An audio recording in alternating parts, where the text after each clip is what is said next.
இந்த ராக்கிக்கு கடையிலேருந்து ஸ்வீட் வாங்காதீங்க. வீட்டிலே ராஜஸ்தான் ஸ்பெஷல் கேவர் இப்படி செய்யலாம். ராக்கி ஸ்பெஷலாக இந்த வருஷம் கொஞ்சம் டிஃப்ரெண்ட்டாக ஒரு ட்ரெடிஷ்னல் ஸ்வீட் செய்யலாமா? அதுதான் நம்ம ராஜஸ்தானி ஸ்பெஷல் கேவர்.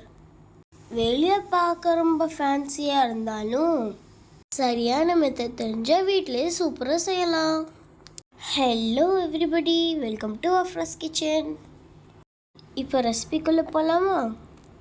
முதல்ல மாவை சரியான கன்சிஸ்டன்சியில் ரெடி பண்ணணும். அதுக்கு நான் ஒரு மிக்சிங் பவுலில் 1/4 கப் நெய் எடுத்திருக்கேன். நெய் இந்த மாதிரி மெல்ட் பண்ணி எடுத்துக்கணும். அதுக்கப்புறமா கொஞ்சம் ஐஸ் க்யூப்ஸ் அதில் போட்டு அது நல்லா மிக்ஸ் பண்ணணும். நீங்கள் நல்லா அது மிக்ஸ் பண்ணுறப்போ அது உங்களுக்கு இந்த மாதிரி கிடைக்கும். கேவருக்கு அந்த சிக்னேச்சரான கிறிஸ்பி ஹனிகோம் டெக்ஸ்டர் வர்றது தான் ரொம்ப முக்கியம். நான் இதில் சொல்லியிருக்க ஒவ்வொரு ஸ்டெப்பும் ரொம்ப இம்பார்ட்டண்ட். அது நீங்கள் ஸ்கிப் பண்ணாமல் பார்த்தீங்கன்னா கேவர் நல்லா வரும். இப்போ எக்ஸ்ட்ரா இருக்கிற வாட்டர் இந்த மாதிரி எடுத்துகிட்டு அது நல்லா இந்த மாதிரி கையாலே பீட் பண்ணணும். நல்லா மிக்ஸ் பண்ணுறப்போ நம்மளுக்கு ஒரு வெண்ணெய் மாதிரி டெக்ஸ்டர் வரும். இந்த பட்டரி ஃபார்ம் வந்ததுக்கப்புறம் நான் 1 கப் மைதா ஃப்ளவர் எடுத்திருக்கேன். அது இந்த மாதிரி கொஞ்சம் கொஞ்சமாக போட்டு கலக்கணும். அப்புறம் ஒரு 1/4 கப் பால் நல்லா சில்லுன்னு எடுத்திருக்கேன். அதையும் இதில் கொஞ்சம் கொஞ்சமாக சேர்த்து நல்லா மிக்ஸ் பண்ணிக்கிட்டே வரணும். இதில் நான் சொல்லியிருக்க மெஷர்மெண்ட்ஸில் கரெக்டாக பண்ணிங்கன்னா கேவர் உங்களுக்கு ஈஸியாக பிரேக் ஆகாமல் கிடைக்கும். இந்த மாதிரி பார்ட்டிஷனாக கலந்துக்கிட்டே வாங்க. இதில் மிக்சிங் தான் ரொம்ப இம்பார்ட்டண்ட். அது பர்ஃபெக்டாக இல்லைன்னா எல்லாமே வேஸ்ட்டு.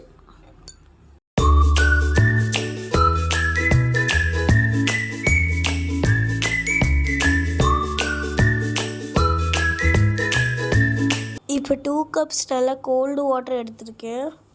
அதையும் இந்த மாதிரி கொஞ்சம் கொஞ்சமாக சேர்த்து நல்லா மிக்ஸ் பண்ணணும். முக்கியமாக வாட்டர் அண்ட் மில்க் ரொம்ப கோல்டாக இருக்கிறது இம்பார்ட்டண்ட்.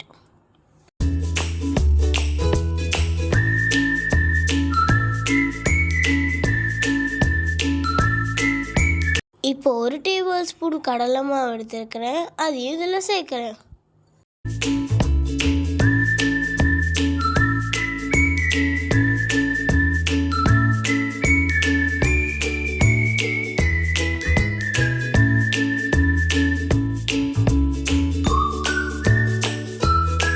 இப்போ எல்லாத்தையும் கலந்ததுக்கப்புறம் இந்த கன்சிஸ்டன்சியில் தான் இருக்கணும்.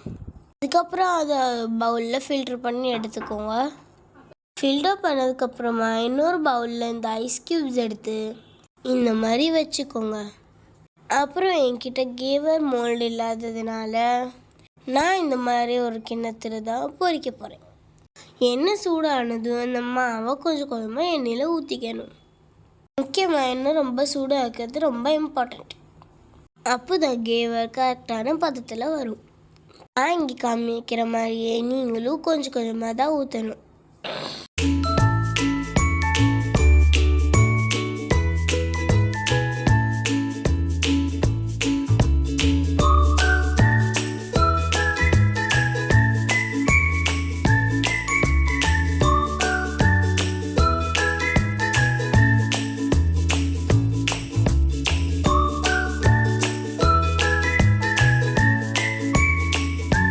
இந்த மாதிரி நடுவில் ஹோல் போட்டுக்கோங்க. அப்போ தான் அது எடுக்கிறதுக்கு ரொம்ப ஈஸியாக இருக்கும். இந்த மாதிரி கத்தியை வச்சு ஓரங்களெல்லாம் எடுத்து விட்டுட்டு அது நல்லா கோல்டன் ப்ரௌன் ஆனோடனே எடுத்துருங்க. இப்போ பாருங்கள், இந்த பக்கத்தில் எல்லாத்தையும் செஞ்சு எடுத்து வச்சுக்கோங்க. இப்போ சுகர் சிரப் பண்ணுறதுக்கு நான் ஒரு கிண்ணத்தில் 3/4 கப் சுகர் எடுத்திருக்கேன். அதில் இதில் சேர்த்துட்டு அது முங்குற அளவுக்கு நல்லா தண்ணி விட்டு சுகர் லைட்டாக கரைஞ்சதும் கொஞ்சமாக குங்குமப்பூ சேர்த்து அது நல்லா இந்த மாதிரி கொதித்ததும் எடுத்து வச்சுக்கோங்க. இப்போ ரப்டி பண்ணுறதுக்காக இப்போ நான் ஒரு பேனில் ஒரு 50 கிராம் ஸ்வீட்லெஸ் கோவா எடுத்திருக்கேன். அதில் கொஞ்சமாக மில்க் ஆட் பண்ணிவிட்டு 1 டீஸ்பூன் கீ, 3 டீஸ்பூன் சுகர் சேர்த்து அது நல்லா இந்த மாதிரி சேர்த்து மிக்ஸ் பண்ணிக்கணும். நல்ல டெக்ஸ்சர் வந்தோடனே எடுத்து வச்சுக்கோங்க. இப்போ நம்ம ஆல்ரெடி ரெடி பண்ணி வச்சுருந்த கேவரில் சுகர் சிரப்பையும் ரபடியும் சேர்க்க போகிறோம். இப்போ ஃபஸ்ட்டு நான் சுகர் சிரப் மாதிரி சேர்த்துக்கிறேன். அதுக்கு மேலே நம்ம செஞ்ச இந்த ரபடியும் ஸ்ப்ரெட் பண்ணிக்கோங்க. அதுக்கு மேலேயே நான் கட் பண்ணி வச்சுருக்க ட்ரை ஃப்ரூட்ஸையும் போட்டு கொஞ்சம் ரோஸ் பெட்டல்ஸும் போட்டு இந்த மாதிரி கார்னிஷ் பண்ணிக்கோங்க. நீங்கள் உங்கள் விருப்பம் போல் நீங்கள் எப்படி வேணாலும் கார்னிஷ் பண்ணிக்கலாம். அவ்வளோதான், நம்ம சூப்பரான ராஜஸ்தான் ஸ்பெஷல் கேவர் ஸ்வீட் ரெடி. நீங்களும் ட்ரை பண்ணி என்ஜாய் பண்ணுங்கள். டேஸ்ட் வேறு லெவலில் அப்படி இருக்கும். இதை நீங்களும் செஞ்சு பார்த்துட்டு எப்படி இருந்துச்சுன்னு கமெண்ட் பண்ணுங்கள். உங்கள் ஃப்ரெண்ட்ஸ் அண்ட் ஃபேமிலிக்கு ஷேர் பண்ணுங்கள். மறக்காமல் அஃப்ராஸ் கிச்சனை சப்ஸ்கிரைப் பண்ணுங்கள். ஓகே, இதே மாதிரி இன்னொரு இன்ட்ரெஸ்டிங்கான ரெசிபிஸ் உங்களை நான் சந்திக்கிறேன். until then bye.